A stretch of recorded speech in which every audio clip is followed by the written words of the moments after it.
banyak yang diberkati hari ini. Mari lambaikan tangan. Kemarin hari Valentine, hari kasih sayang ya. Tapi kita harus saling mengasihi, saling menyayangi, jangan cuma pas tanggal 14 ya. Tetapi setiap hari kita harus saling mengasihi, saling menyayangi ya. Nah, saudara yang dikasihi Tuhan, di dalam bulan ini kita berbicara tentang hal-hal yang dibutuhkan untuk membangun suatu hubungan ya. Nah, yang minggu yang lalu Bapak Pendeta Jimmy berbicara tentang rasa hormat ya. Rasa hormat, menghormati orang lain ya.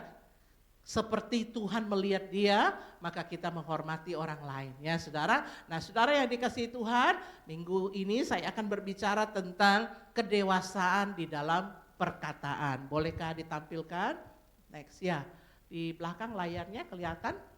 Ya, dewasa di dalam perkataan ini adalah pondasi di dalam membangun suatu hubungan yang sehat ya, baik di dalam keluarga, baik di dalam pekerjaan kita, rekan sekerja, baik di dalam gereja, di lingkungan masyarakat, kita harus memiliki perkataan yang dewasa ya, dewasa dalam perkataan supaya terbangun suatu hubungan yang sehat, hubungan yang baik ya. Bapak Ibu Saudara yang dikasihi Tuhan, mari kita akan baca firman Tuhan.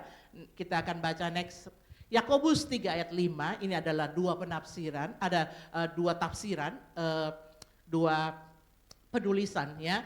Ya, Yakobus 3 ayat 5 yang biasa terjemahan baru, demikian juga lidah. Walaupun suatu anggota kecil dari tubuh, namun dapat memegahkan perkara-perkara yang besar. Lihatlah betapapun kecilnya api, ia dapat membakar hutan yang besar. Nah Saudara, ini dituliskan mengenai lidah yang memiliki kuasa yang besar ya. Nah di dalam terjemahan TSI, begitu juga dengan lidah kita. Meskipun lidah hanya bagian kecil dari tubuh kita, tetapi kita bisa memakai lidah itu untuk menyombongkan diri, menyakiti saudara-saudara kita, biarpun kecil tetapi bisa merusak banyak hal, sebagaimana hutan yang luas bisa terbakar hanya karena ada lidah api yang kecil. Nah saudara yang dikasihi Tuhan, kita melihat ini adalah pengajaran dari Rasul Paulus. Ternyata kekuatan seseorang tidak terletak pada ototnya,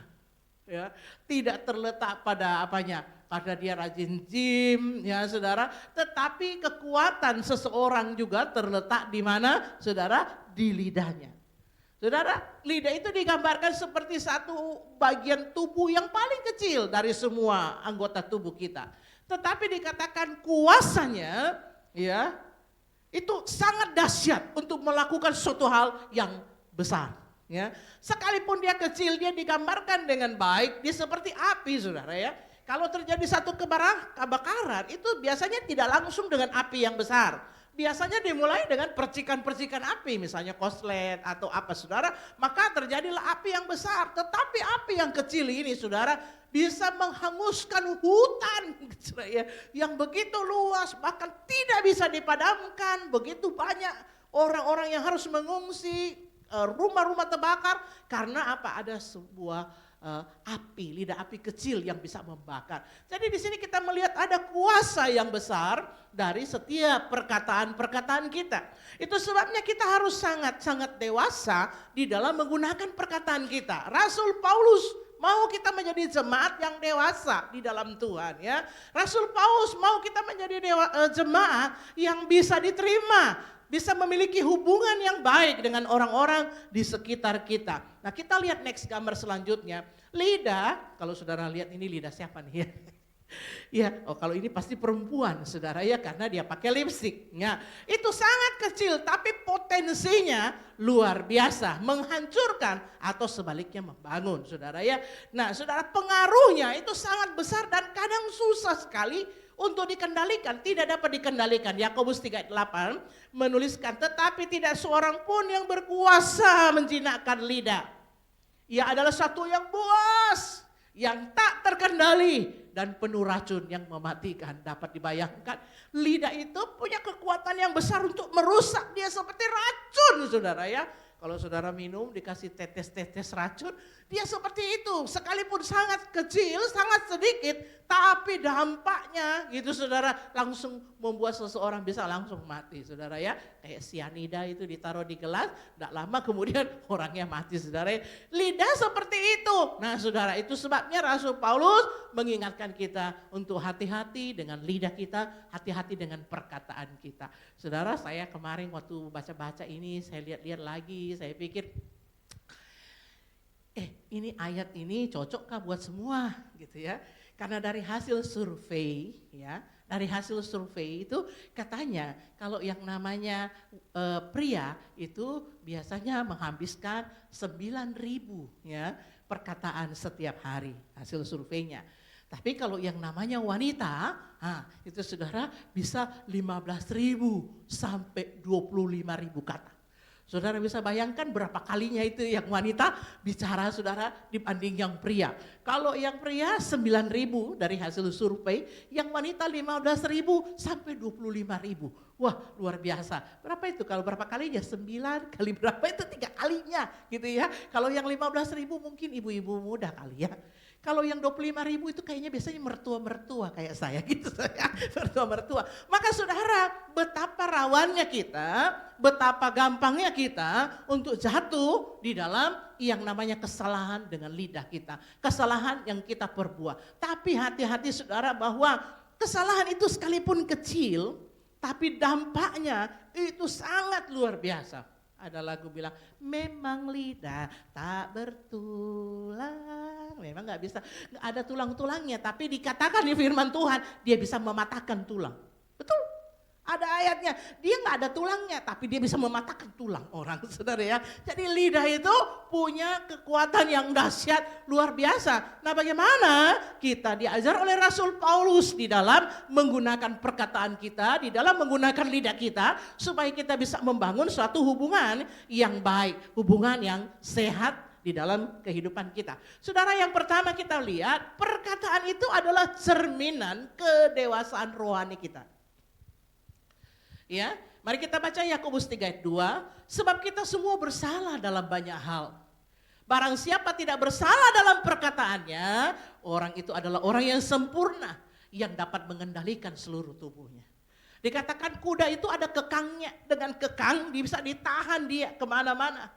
Kapal yang besar, dia ada kemudinya, saudara ya. Dengan kemudi yang kecil ini, dia bisa mengendalikan. Lidah itu barang yang kecil, tapi bisa mengendalikan seluruh tubuh kita. Nah saudara yang dikasihi Tuhan, dikatakan orang yang bisa mengendalikan mulutnya, mengendalikan lidahnya, mengendalikan perkataannya, dikatakan orang itu adalah orang yang sudah sempurna. Ya, artinya dia bisa mengendalikan tubuhnya. Jadi saudara, kedewasaan seseorang ya dihubungkan, dikaitkan dengan kemampuan dia untuk mengendalikan diri, mengendalikan lidahnya. Seorang semakin dia dewasa, semakin dia mampu untuk mengendalikan lidahnya. Ya, baik pria maupun wanita. Jangan bilang karena saya perempuan, saya 25.000, saya lebih susah gitu ya saudara. Setiap orang punya masing-masing bergumulan. Tapi saudara, ada bahasa yang verbal terucap, ada bahasa yang tidak terucap, yang non-verbal. Mungkin yang pria-pria lebih banyak yang non-verbalnya saudara ya. Tetapi kedewasaan kita tergantung dari kemampuan kita mengekang lidah. Jadi kedewasaan rohani kita tidak diukur dari berapa banyak doa yang kita naikkan, berapa banyak ibadah yang kita ikuti. Tidak terukur dari itu saudara, tapi terukur dari kemampuan saudara untuk mengendalikan lidah. Ya saudara yang dikasihi Tuhan, kita lihat di berikutnya Yakobus 1:26. Jikalau seorang menganggap dirinya beribadah tapi tidak bisa mengekang lidahnya, ia menipu dirinya, maka sia-sia ibadahnya. Kalau kita selalu beribadah tapi tidak mampu untuk mengekang bicara kita, lidah kita, perkataan kita, maka saudara dikatakan sia-sia ibadahmu. Engkau sedang berpura-pura, engkau sedang bermain sandiwara, engkau sedang menipu. Saudara, banyak sekali saudara ya, saya melihat ya kelompok-kelompok yang rajin sekali beribadah. Rajin berdoa di sana, berdoa di sini, berdoa terbang sana, terbang sini berdoa. Pokoknya di semua Senin sampai Sabtu dia ada doa. Tapi saudara selesai dia doa, dia ngomongin orang. Mulai dari ujung kepalanya itu Bapak Pendeta sampai ujung kakinya dia tahu. Semua dia omongin. Saudara hati-hati. Ya, jangan sampai ini menjadi organisasi ya yang kemudian seakan-akan rohani tapi tidak rohani. Saudara bisa mengukur kerohanian saudara dari kemampuan saudara menguasai lidah saudara. Saudara melayani di sini, saudara memuji Tuhan di sini, lalu pulang, saudara kebetulan di jalan ada orang yang serempet saudara, yang keluar dari mulut saudara itu apa? Ya, apakah oh haleluya puji Tuhan jalan makin Pak, gitu. Atau kita keluar semua kebun binatang kita. Saudara hati-hati ya. Oke, Lukas 6 ayat 45. Orang yang baik mengeluarkan barang yang baik dari perbendaharaan hatinya yang baik. Tapi orang yang jahat mengeluarkan barang yang jahat dari perbendaharaan yang jahat. Karena yang diucapkan mulut itu meluap dari hati. Perkataan negatif menunjukkan bahwa di hati saudara itu masih ada masalah. Ada hal yang harus dibereskan. Entah ada luka, ada marah, ada kepahitan, ada jengkel, saudara ada luka-luka. Itu yang membuat saudara akhirnya mengeluarkan perkataan-perkataan yang pahit, perkataan-perkataan yang negatif, saudara. Orang yang banyak selalu ngomong negatif, saudara, di dalam hatinya itu banyak hal yang tidak terselesaikan. Banyak hal yang tidak beres. Ada orang bilang begini, jangan kau lihat mulutku saya ngomong apa, nah lihat kok hatiku. Saudara ya, ini sudah dipatahkan oleh firman Tuhan. Karena apa yang ada dalam hati itu yang meluap ke mulut. Jadi orang yang selalu mengeluarkan perkataan-perkataan negatif, perhatikan di dalam perbendaharaan hatinya masih banyak yang belum selesai. Masih banyak kemarahan, ada kebencian dan hal-hal emosi-emosi negatif yang lain. Tetapi orang yang mengeluarkan perkataan yang baik dimulai dari perbendaharaan hati. Maka saudara bagaimana supaya saudara bisa memiliki perkataan yang baik, perkataan yang dewasa, saudara harus jaga hati saudara. Jaga karena ini adalah sumbernya. Maka ibu-ibu kalau ibu-ibu gak sehat hati saudara penuh dengan kemarahan, penuh dengan kejengkelan, mati laluku di sini ya penuh dengan sumpah serapah, hati-hati saudara. Itu keluar di dalam perkataan-perkataan saudara ya. Nanti tidak sengaja mungkin saudara takut nih dengan suami saudara. Jadi yang ada dalam hati saudara sumpah-sumpahin dia gitu. Sumpah-sumpahin dia. Saudara, tapi tidak sengaja nanti akan keluar dari mulut saudara. Ya, perkataan-perkataan seperti itu. Dan saudara yang dikasihi Tuhan, apa yang ada dalam hatimu itu meluap lewat mulutmu. Maka itu sebabnya bereskan hatimu dulu. Ya, bereskan hatimu, isi dengan hal yang baik. Firman Tuhan bilang begini, apa yang sedap didengar, yang manis didengar, yang patut didengar itu yang kau isi. Kalau yang jelek-jelek jangan isi. Makanya jangan duduk di kumpulan pencemooh. Karena firman Tuhan bilang kalau kamu ada di situ, nah yang masuk dalam hatimu semua sampah. Ada kita ya orang ngomong kita apa gitu ya. Ini mau kokoto. Saya enggak bisa kayak itu tidur kalau enggak aku tahu. Kasih tahu Kak dulu gitu ya. Pokoknya semua biar sampah dia tampung semua di pikirannya. Sehingga apa saudara? Semua penuh. Saudara kita harus dewasa di dalam perkataan kita. Dimulai dengan mengisi perbendaharaan kita dengan hal-hal yang baik. Hal-hal yang gak baik jangan diisi. Saya ada beberapa biasa sharing dengan ibu-ibu. Saya bilang saya ini kalau di kaum wanita. Kalau ada orang bilang ibu gembala tahu, nah saya mulai hati-hati nih gitu ya. Saudara, kalau hal-hal yang kayak menurut saya tidak ada gunanya, tidak ada manfaatnya, lebih tidak usah didengar. Ya, lebih tidak usah didengar. Karena apa? Karena kita bisa terpengaruh dengan perkataan orang.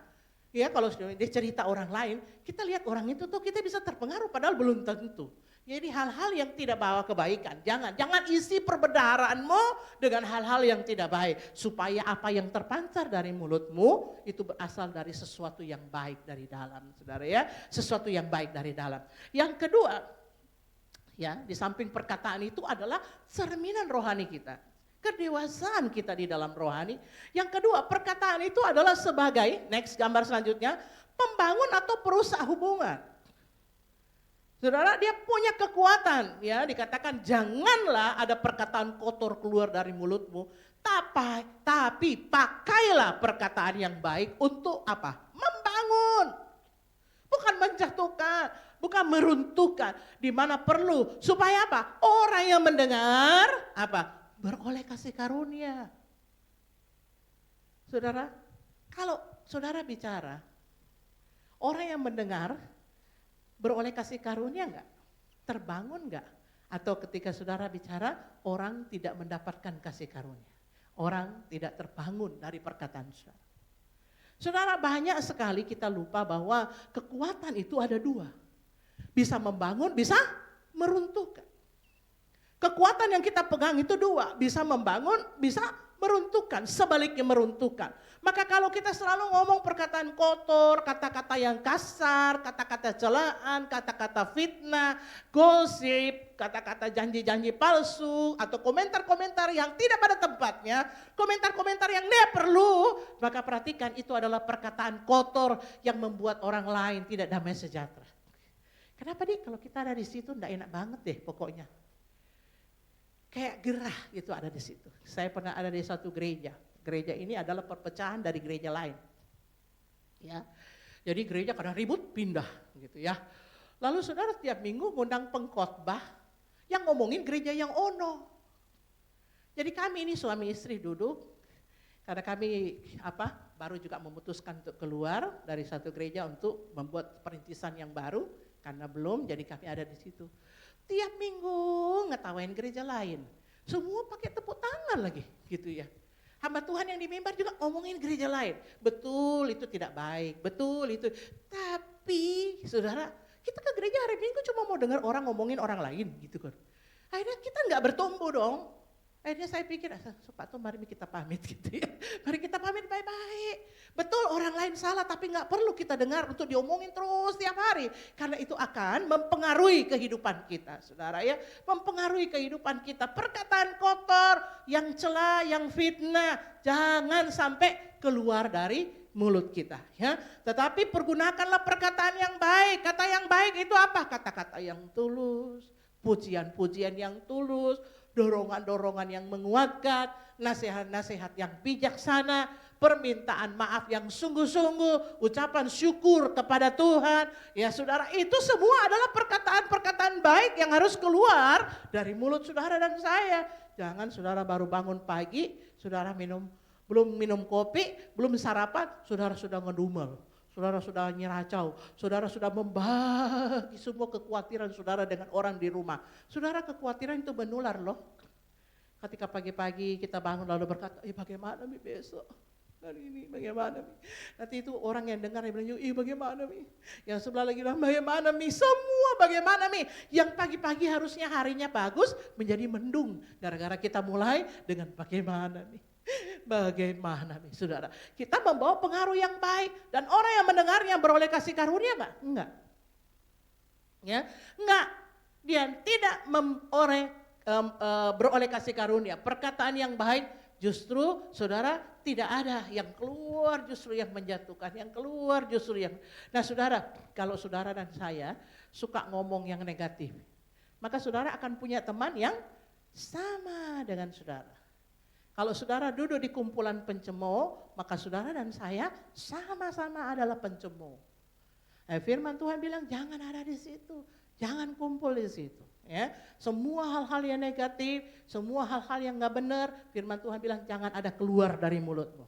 Tapi pakailah perkataan-perkataan yang baik untuk membangun. Saudara, ada orang yang pergi besuk di rumah sakit. Lalu di rumah sakit dibilang begini, kenapa Ki sakit apa? Perkiraannya dokter katanya ini baru dicek, tapi belum ada hasilnya. Kayaknya gejalanya kayak mirip kanker. Saudara ngomong apa? Kemarin ada tetanggaku kanker tuh 3 hari dia meninggal. Saudara itu yang sakit kanker langsung sesak nafas. Saudara, gitu saudara, dia sesak nafas. Dia bukan karena kankernya, karena saudara ngomong saudara ya. Saudara ngomong 3 hari yang lalu ada yang kanker tetanggaku tuh langsung meninggal.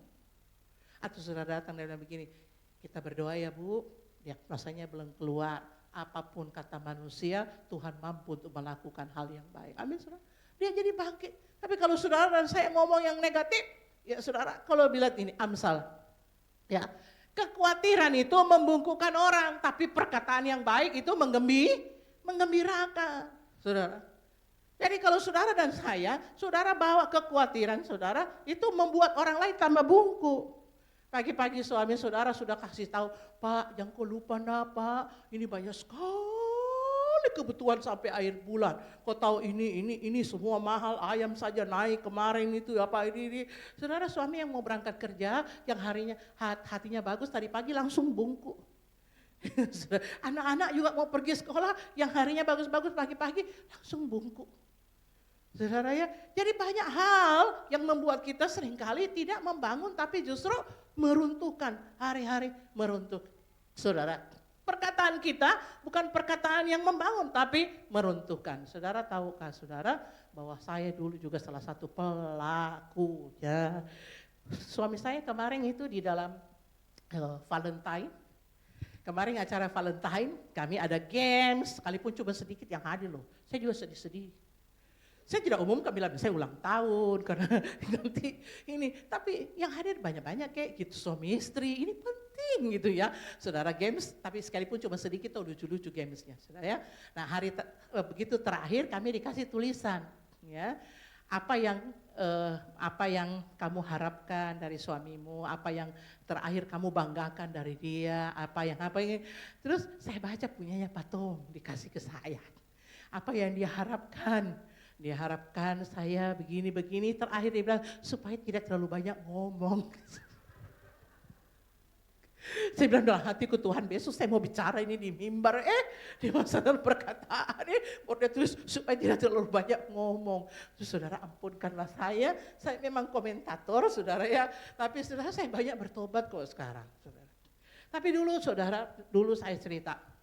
Saya orangnya punya kekhawatiran karena saya dari kecil kan ditinggal orang tua. Jadi saya tuh suka khawatir gitu loh saudara. Dan saya suka menebar kekhawatiran itu kepada orang-orang. Suatu hari saya ingat sekali, saya bilang kepada kembar saya 2 orang. Ya, kembar saya ini anak yang sangat pintar saudara. Bukan lagi pintar, sangat pintar gitu, saudara ya. Jadi sebenarnya tidak perlu diragukan gitu loh. Tetapi saya saking sebagai ibu, saudara, punya kekhawatiran, saya ngomong sama mereka, saya bilang begini, kalau ini, padahal mereka baru kelas 1 loh, saudara, kelas 1 apa kelas 2 SMA. Saya bilang begini, kalau kau mau kuliah, mama papa nggak bisa biayai kau itu, kalau kau kuliah, kalau itu kau mesti cari negeri atau beasiswa. Karena kalau swasta, mama papa nggak mampu. Saudara, saya ngomong begitu kepada anak saya merasa bahwa saya pikir itu memotivasi dia. Ternyata saudara itu jadi beban buat anak saya. Menjadi ketakutan buat mereka. Lalu mereka tuh berpikir kalau gue gak belajar nih, kalau gue gak belajar gak dapat beasiswa, gak bisa kuliah. Dan itu terus menekang mereka. Saudara saya gak sadar bahwa apa yang saya omong kepada anak saya itu menjadi satu beban yang saya taruh dalam hidup mereka. Ketakutan saya wariskan kepada dia, ketakutan saya bawa kepada dia sehingga dia menjadi orang yang terus merasa tertuntut untuk belajar kalau enggak nanti kita gak kuliah nih, belajar kalau enggak. Saudara hati-hati sekali ya, apalagi kita seorang ibu, kita seringkali mengeluarkan perkataan-perkataan yang tanpa sadar kita seringkali menjadi hal yang membuat anak kita itu sangat menderita. Saudara kita sudah ngomong, kita nggak sadar, tapi buat mereka itu satu beban. Saudara yang dikasihi Tuhan, perkataan itu saudara ya bisa membangun, bisa merusak. Saudara ada seorang ya dikatakan dia adalah Tito Yugoslavia ya. Dia di abad 19 anak ini adalah Katolik ya. Kemudian dia menjadi putra altar. Suatu hari dia menjadi putra altar saudara, dia kemudian disuruh membawa sesuatu. Karena dia gugup, saudara, lalu tumpah. Pada waktu tumpah, saudara, dikatakan di altarnya itu di depan banyak orang, ya, pastornya memimpin seremonial marah dan menunjuk putra altar itu di depan banyak orang dan berkata, tinggalkan altar ini dan jangan kembali lagi. Dan saudara dikatakan di dalam buku yang saya baca ini, kemudian berpuluh-puluh tahun kemudian anak ini dewasa dan menjadi Tito, pemimpin komunis di Yugoslavia.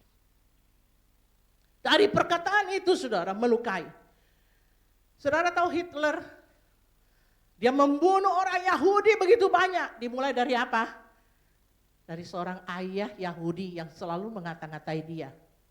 Kemudian dia hidup di lingkungan Yahudi yang suka mengata-ngatai dia. Sehingga ketika dia punya kuasa, dia membunuh orang-orang Yahudi. Dia melampiaskan sakit hatinya.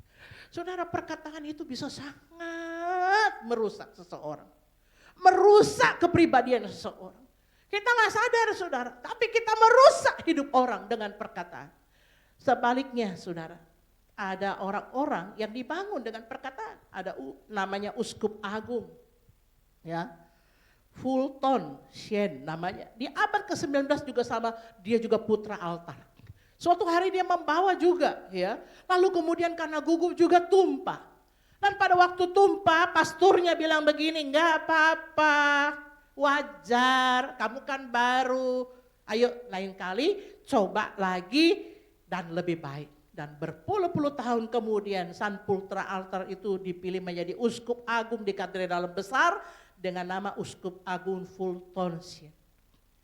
Dengan kasus yang sama, tetapi ketika seorang bisa mengeluarkan perkataan yang baik, yang mendukung, maka saudara, orang ini berubah menjadi satu uskup yang dipakai luar biasa oleh Tuhan. Saudara yang dikasihi Tuhan, saudara ingat di Alkitab ada 10 pengintai. 10 pengintai ini saudara disuruh melihat itu ya tanah Kanaan. Lalu berangkatlah ke 10 ini. Pulang. Yang 8 bilang apa? Weh jangan kopi situ. Kok enggak lihat itu orangnya besar-besar. Kita ini seperti di belalang. Coba bayangkan. Kita ini seperti belalang. Nggak mungkin kita bisa melawan dia. Maka semua bangsa Israel yang belum pernah lihat Kanaan nangis dan marah-marah dan mau melempari Musa dengan batu karena perkataan 8 orang ini. Tapi ada 2, Yosua dan Kaleb, dia bilang begini, tunggu dulu, dengar saya ngomong dulu. Tanah yang akan kita masuki, kamu tahu itu subur luar biasa. Itu tumbuhannya, kalau melon cuma segini, dia segini. Oh, dia selalu panen, dia luar biasa. Orang yang di sana, kita punya Tuhan yang lebih besar. Tanahnya luar biasa, jangan lewatkan kesempatan ini. Kapan lagi kita dapat tanah yang dijanjikan Tuhan? Kalau itu di sana, pasti Tuhan tolong. Kalau Tuhan sudah kasih, masa kita tidak bisa lawan dia? Saudara, waktu dia ngomong begitu, saudara, kita melihat bangsa Israel pilih yang mana? Pilih yang 8 orang ini. Kecenderungan kita manusia selalu ingin dengar yang tidak baik daripada yang baik. Karena kita punya natur dosa. Tapi saudara, kita melihat 2 orang ini saudara. Membuat Musa akhirnya mengambil keputusan, ayo kita masuk tanah Kanaan. Jangan takut, Tuhan yang beserta kita. Saudara yang dikasihi Tuhan, saudara datang bawa berita apa?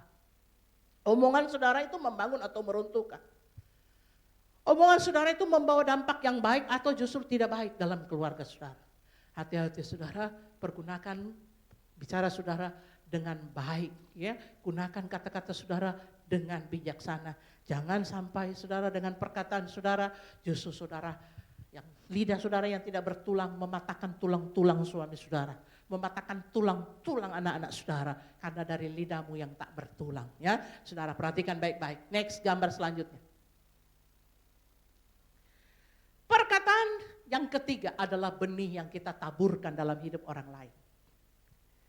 Saudara jangan lupa, perkataan itu adalah benih, seumpama benih, ya, bukan sesuatu yang kita tidak berdampak, tapi berdampak buat kita, saudara, berdampak buat orang lain, ya.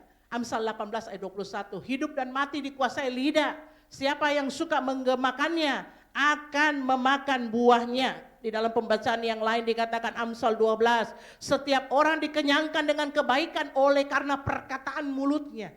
Di Amsal 13 ayat 2, dari mulutnya seorang akan makan yang baik. Saudara perhatikan.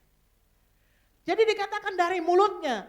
Jadi ada namanya saudara timbal balik, sebab akibat. Apa yang kau tabur, benih yang kau tabur, firman Allah berkata, jangan main-main. Tuhan tidak membiarkan dirinya dipermainkan. Apa yang ditabur manusia itu akan dituai. Maka saudara yang dikasihi Tuhan, ada orang bilang begini, pokoknya saya tidak peduli.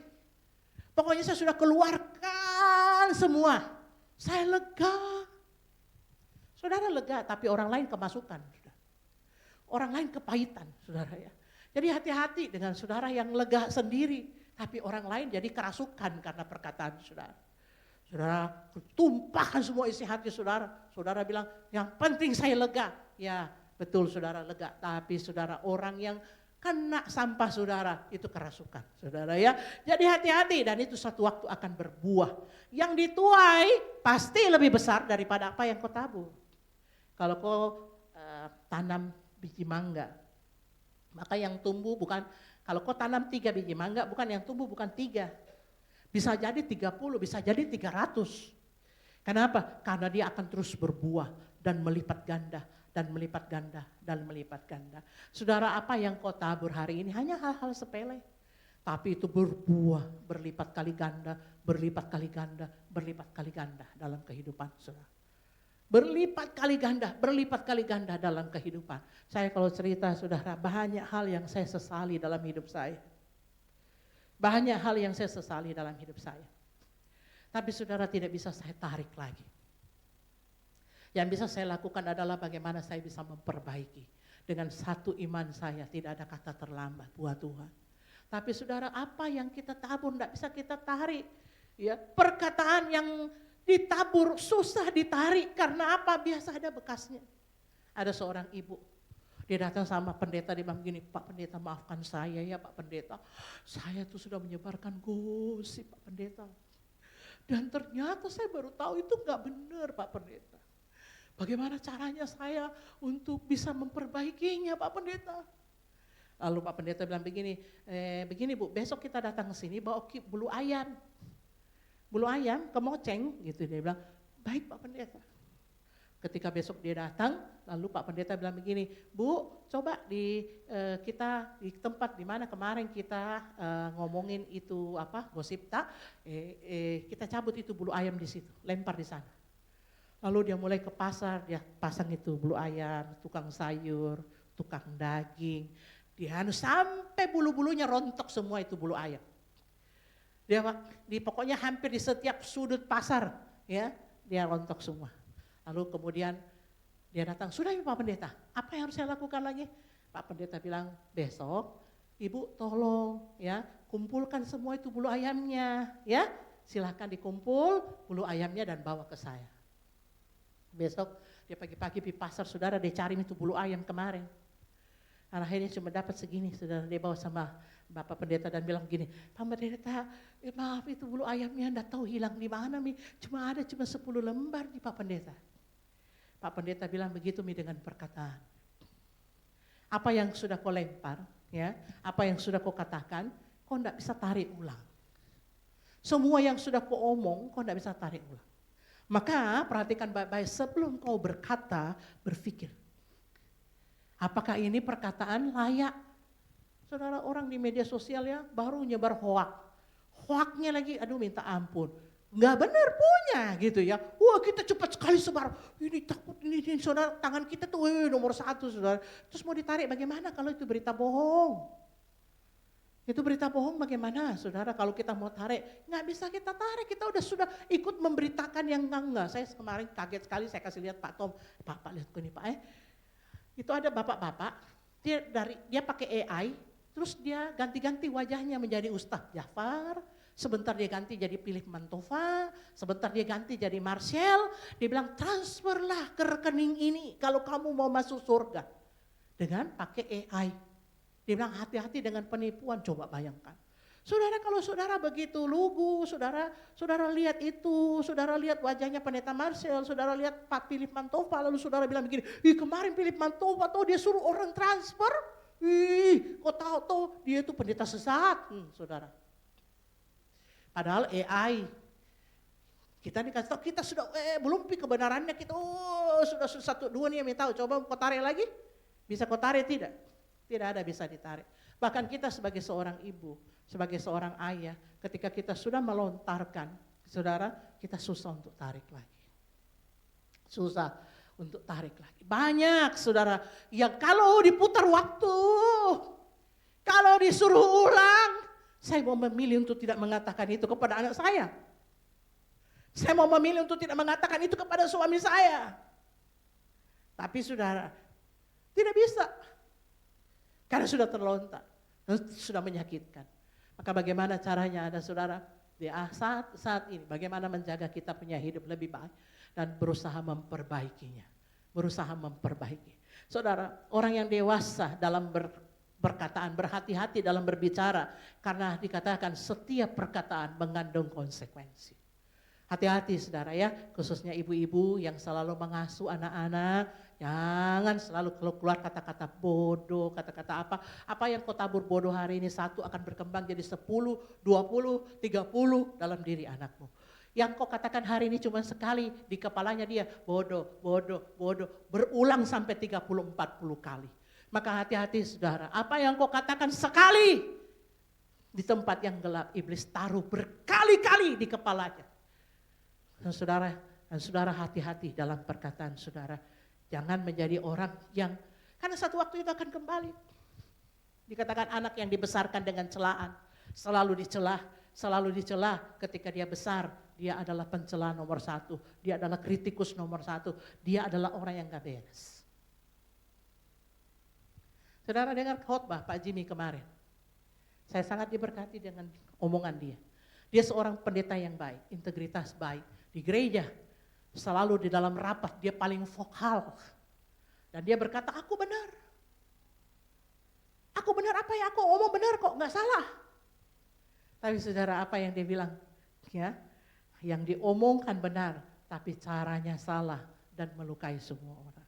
Hati-hati saudara, kita akan masuk next. Gambar selanjutnya. Bagaimana seorang yang dewasa di dalam berkata-kata. Ciri-ciri orang yang dewasa di dalam perkataannya. 1, bicara di waktu yang tepat.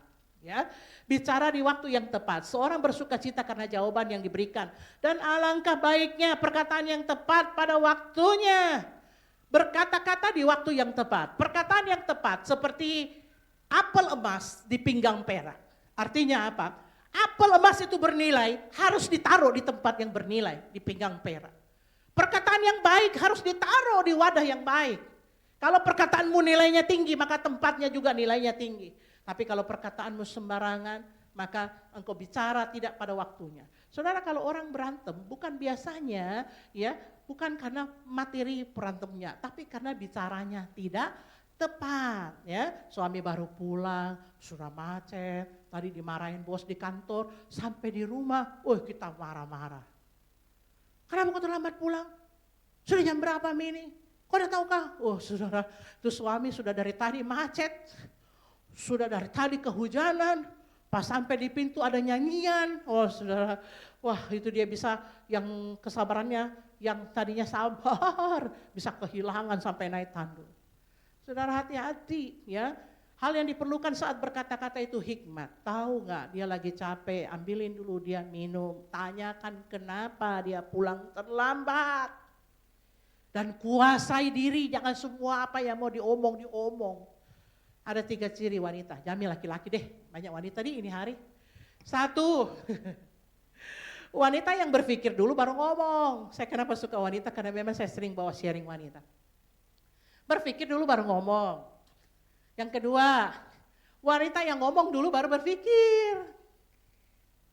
Yang ketiga, wanita yang ngomong tidak berpikir. Terserah lu dah gitu ya. Pokoknya gue udah ngomong dah. Urusan kau udah. Sakit hati deh. Pokoknya saya gak mau pikir. Wanita yang ngomong dan tidak mau berpikir. Saudara ya, nah hati-hati. Seharusnya saudara menjadi wanita yang berpikir dulu baru ngomong. Jangan yang kedua atau apalagi yang ketiga. Hati-hati saudara, bicaralah di waktu yang tepat. Kadang-kadang saudara menyampaikan apa yang benar. Tapi karena timingnya tidak tepat sehingga terjadi pertengkaran. Bicara dengan waktu yang tepat. Katakan sesuatu dengan tepat. Nanti kalau sudah makan, saya kasih tahu ya rahasianya. Pria itu kelemahannya di perutnya. Kalau kau mau bicara dengan dia, kasih makan dulu. Kalau dia lagi lapar, kau temani bicara tuh berkelahi kok. Jadi kalau kau mau bicara, kasih makan dulu yang enak-enak, tuh, karena kelemahan di perut. Begitu dia sudah kenyang, gampang ditemani bicara, ya. Ibu-ibu itu salah satu rahasia, gitu ya. Hati-hati, bicara di waktu yang tepat. Jangan ngomong di sembarang waktu, ya. Oke, perhatikan. Yang kedua, perlu hikmat Tuhan. Lalu kemudian bicara dengan isi yang tepat, ya. Amsal 10 ayat 21. Bibir orang benar menggembalakan banyak orang, tapi orang yang bodoh mati karena kurang akal budi. Lidah orang bijak mengeluarkan pengetahuan, tapi mulut orang bebal mencurahkan kebodohan. Perkataan yang tepat itu apa sih? Satu, perkataan yang benar, bukan kebohongan.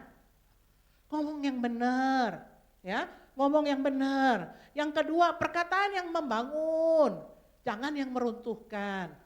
Saudara, ada itu di Instagram ya? Iya, di Instagram pernah saya lihat di film ada orang buta. Pernah lihat nggak? Terus dia tulis begini, kasihani aku ini buta. Lalu dia tulis, dia taruh mie piring di bawah tuh, dia terus kasihani aku ini buta. Nggak ada orang satupun yang kasih. Nggak ada yang kasih dia. Tapi ada seorang anak, dia lihat itu tulisan, dia ambil itu tulisan, dia rubah. Hari ini indah, tapi sayangnya aku tidak bisa melihatnya. Dia taruh itu tulisan. Nggak lama banyak sekali orang kasih. Kenapa? Karena saudara, orang kasihan dengan orang ini. Betul di hari ini betul indah, kita bisa lihat, dia kasihan, dia tidak bisa lihat, dia orang mulai kasih. Saudara, hanya satu kata yang diubah bisa membuat respon orang begitu berubah. Maka saudara yang dikasihi Tuhan, perkataan yang benar, perkataan yang tepat, itu bisa membangun seseorang. Bisa menolong seseorang untuk bangkit. Saudara, tapi perkataan yang tidak baik justru menghancurkan seseorang. Lalu yang berikutnya perkataan yang baik, ya, bukan perkataan-perkataan yang buruk, ya. Perkataan-perkataan yang ngomel, sesuatu yang tidak baik, ya, sesuatu yang tidak berdampak. Berikutnya yang ketiga,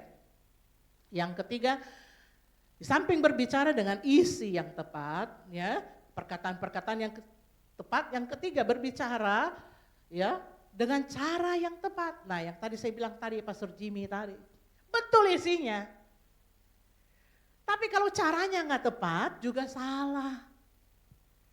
Caranya nggak tepat juga melukai. Betul, kamu betul, tapi kamu melukai banyak orang. Nah saudara, kebenarannya bukan pada betul salah, tapi respon. Bukan benar salah, tapi respon kita. Respon kita, ya, dan kedewasaan kita di dalam berbicara. Karena firman Tuhan bilang begini dalam Amsal 15 ayat 1, jawaban yang lemah lembut meredakan kegeraman, tapi perkataan yang pedas kayak cabai membangkitkan kemarahan. Jawaban-jawaban yang lemah lembut, ya, membangkitkan. Yang penting dari sebuah perkataan bukan hanya waktunya, bukan hanya isinya, tapi juga caranya. Ya, caranya harus diubah. Saudara, saya banyak belajar, berubah. Saudara, engkau tidak bisa bicara mengasihi apa yang baik kalau di dalam hatimu masih penuh kejengkelan. Maka yang saya lakukan pertama adalah bagaimana saya bisa menerima pasangan saya dengan segala kekurangannya, dengan segala hal yang ada pada dirinya dan mencintai segala kekurangannya. Dimulai dari situ dulu. Maka ketika dimulai dari situ, dari sikap hati saya yang mulai berubah, sikap hati saya yang mulai mengasihi dan mencintai, maka saudara perkataan saya ikut dari situ. Kalau dari sininya nggak beres, maka nggak bisa. Biar kita mau baik, saudara ada orang yang begitu baik sama orang lain, sama orang ramah, sama orang lemah lembut, sama orang pokoknya kebaikan kelihatan baik. Tapi kalau di rumah, saudara sama istrinya kasar, sama anaknya kasar, perhatikan ini bukan kebaikan, itu pencitraan. Kebaikan itu kelihatan di rumahmu. Saat kau bicara dengan istrimu, saat kau bicara dengan anakmu, itu baru bisa dilihat aslinya. Ya, aslinya kita. Makanya penting dari perkataan kita bukan hanya ya kita bicara di waktu yang tepat, bukan hanya isinya, kontennya harus tepat, tapi juga caranya. Gimana kamu bicara? Ya, kalau kamu bicara dengan suamimu, pakailah sikap hormat. Hormatilah dia, karena itu yang dikatakan firman Tuhan, maka pasti bicaramu akan sopan. Kalau dari hatimu tidak punya rasa hormat, pasti yang keluar dari mulutmu adalah sesuatu yang tidak baik. Suami, hargai istrimu, firman Tuhan bilang.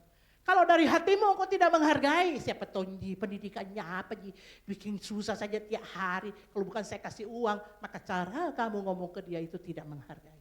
Apa yang keluar dari mulutmu tidak menghargai. Sekalipun bahasa verbalmu tidak, tapi bahasa non verbalmu menunjukkan bahwa engkau tidak menghargai. Mulailah dengan sikap hati yang baik. Nah, saudara yang dikasihi Tuhan, next gambar selanjutnya yang terakhir. Saya ngomong yang terakhir.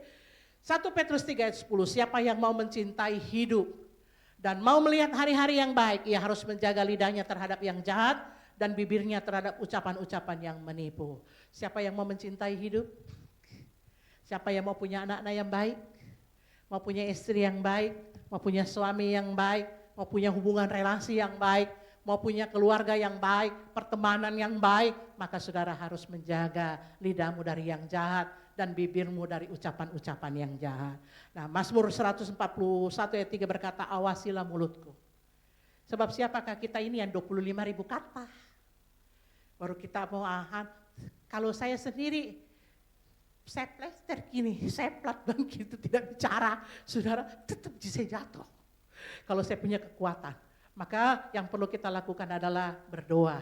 Awasi mulutku Tuhan, berjagalah di pintu bibirku. Siapa yang wanita hari ini? Angkat tanganmu, taruh di mulutmu, dan katakan, awasilah mulutku ya Tuhan, berjagalah pada pintu bibirku. Amin, saudara. Laki-laki juga Pak Dek, laki-laki semua angkat tanganmu. Taruh di mulutku dan katakan, awasilah mulutku ya Tuhan, dan berjaga-jagalah pada pintu bibirku. Amin, saudara. Tundukkan kepala saudara di hadapan Allah. Mari kita datang kepada Tuhan, biarlah pengajaran yang praktis hari ini bisa menolong saudara.